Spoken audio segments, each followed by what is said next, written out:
Assalamualaikum warahmatullahi wabarakatuh. Hai teman-teman, kembali lagi di video pembelajaran by Evi Tamara dengan NPM A1M020023 dari Prodi Pendidikan IPA Universitas Bengkulu dengan mata kuliah Pengelolaan Pendidikan dengan dosen pengampu Dr. Muhammad Kristiawan MPD. Baiklah teman-teman, saya akan membahas tentang manajemen kurikulum. Manajemen kurikulum memiliki 8 topik. Yang pertama, konsep dasar manajemen kurikulum. Kedua, ruang lingkup manajemen kurikulum. Yang ketiga, prinsip dan fungsi manajemen kurikulum. Yang keempat, komponen kurikulum. Kelima, perencanaan kurikulum. Keenam, model implementasi kurikulum. Yang ketujuh, pengembangan isi kurikulum. Yang terakhir, 8 evaluasi kurikulum. Memasuki pembahasan yang pertama, konsep dasar manajemen kurikulum. Pengertian manajemen kurikulum. Yang pertama, pengertian kurikulum. Kurikulum merupakan seperangkat rencana dan pengaturan mengenai tujuan, isi, dan bahan pelajaran, serta digunakan sebagai pedoman penyelenggaraan kegiatan pembelajaran agar untuk mencapai tujuan pendidikan secara efektif dan efisien. Yang kedua, pengertian manajemen kurikulum. Manajemen kurikulum merupakan sistem pengelolaan atau penataan terhadap kurikulum secara kooperatif, komprehensif, sistematik, dan sistematik yang dijadikan acuan oleh lembaga pendidikan dalam rangka mewujudkan ketercapaian tujuan kurikulum atau tujuan pendidikan. Pembahasan yang kedua, ruang lingkup manajemen kurikulum. Ruang lingkup 1. Ruang lingkup tingkat 1 pendidikan atau KTSP. KTSP atau yang lebih mengutamakan untuk merealisasikan dan merelevansasikan antara kurikulum nasional atau standar kompetensi atau kompetensi dasar dan kebutuhan daerah dan kondisi sekolah yang bersangkutan. Itu rumusan menurut Rusman tahun 2011 halaman 474-475 mengemukakan bahwa dalam KTSP dikembangkan berdasarkan prinsip sebagai berikut. Yang A, berpusat pada potensi, perkembangan, kebutuhan, dan kepentingan peserta didik dan lingkungannya. B, beragam dan terpadu. C, tanggap terhadap perkembangan ilmu pengetahuan, teknologi, dan seni. D, relevan dengan kebutuhan kehidupan. E, menyeluruh dan berkesinambungan. F, belajar sepanjang hayat. G, seimbang antara kepentingan nasional dan kepentingan daerah. Adapun siklus manajemen pengembangan kurikulum di sekolah terdiri dari 4 tahap. Yang A, tahap perencanaan. Ini yang 1, analisis kebutuhan, merumuskan dan menjawab pertanyaan filosofis. 3, menentukan desain kurikulum. Dan 4, membuat rencana induk atau master plan berupa pengembangan, pelaksanaan, dan penilaian. Yang B, tahap pengembangan, yang perumusan rasional atau dasar pemikiran. Kedua, perumusan visi, misi, dan tujuan. 3, penentuan struktur dan isi program. 4, pemilihan dan pengorganisasian materi. 5, pengorganisasian kegiatan pembelajaran. 6, pemilihan sumber, alat, dan sarana belajar. 7, penentuan cara mengukur hasil belajar siswa. Tahap yang ketiga, tahap pelaksanaan. Yang pertama, penyusunan rencana dan program pembelajaran atau silabus dan rencana pelaksanaan pembelajaran. 2. Penjabaran materi atau ke dalam dan keluasan. Yang ketiga, itu menentukan strategi dan metode pembelajaran. Yang keempat, penyediaan sumber alat dan sarana pembelajaran. Yang kelima, itu penentuan cara dan alat penilaian proses dan hasil belajar. Yang keenam, setting lingkungan pembelajaran. D. Tahap evaluasi atau penilaian. Penyusunan kurikulum dilakukan oleh satuan pendidikan dengan berdasarkan pada standar kompetensi lulusan, standar isi, standar kompetensi, dan kompetensi dasar yang dikembangkan oleh Badan Standar Nasional Pendidikan atau BSNP. Itu A. Standar kompetensi lulusan atau SKL, B. Standar isi, C. Pengembangan silabus, D. Rencana pelaksanaan pembelajaran atau RPP. 2. Manajemen mutu berbasis sekolah atau MBS. Manajemen peningkatan mutu berbasis sekolah ini merupakan pendekatan baru dalam pengelolaan pendidikan yang lebih menekankan pada kemandirian dan kreativitas sekolah atau satuan pendidikan.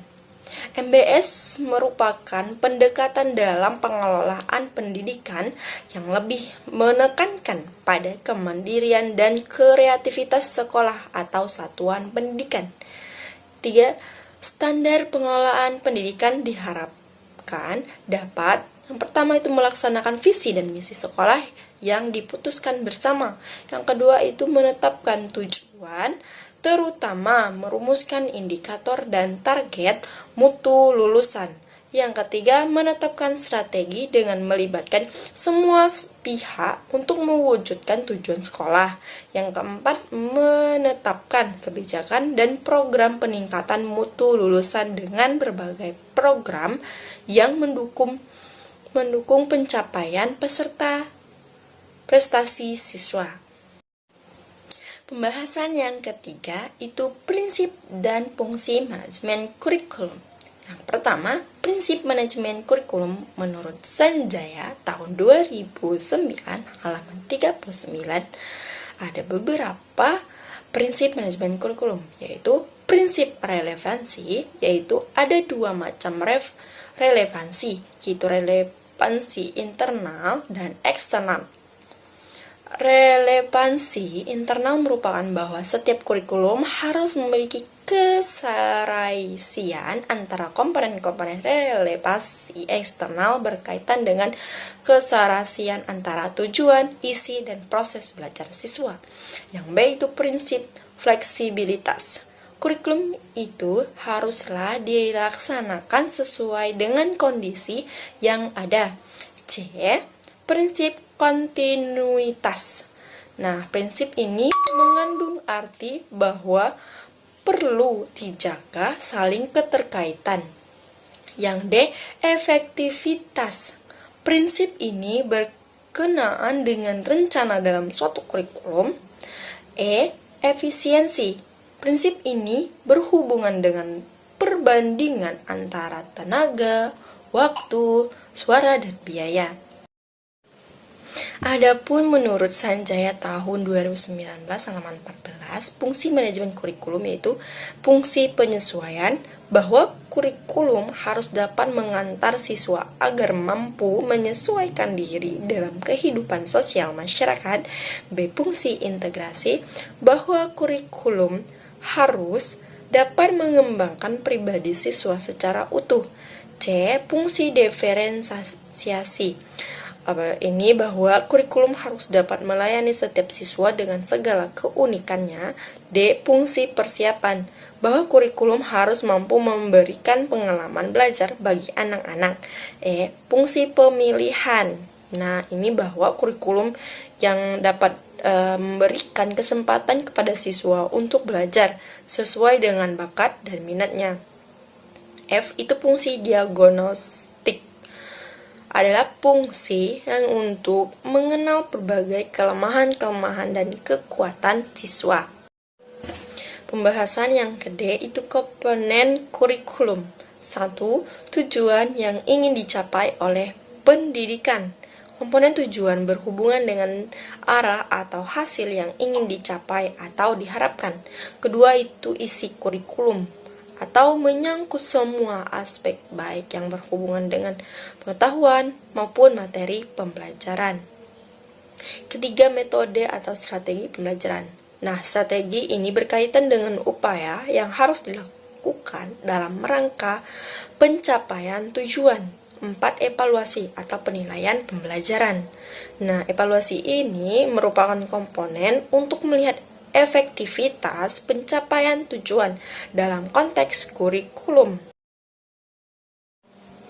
Pembahasan yang kelima itu perencanaan kurikulum. Pertama, pengertian perencanaan kurikulum.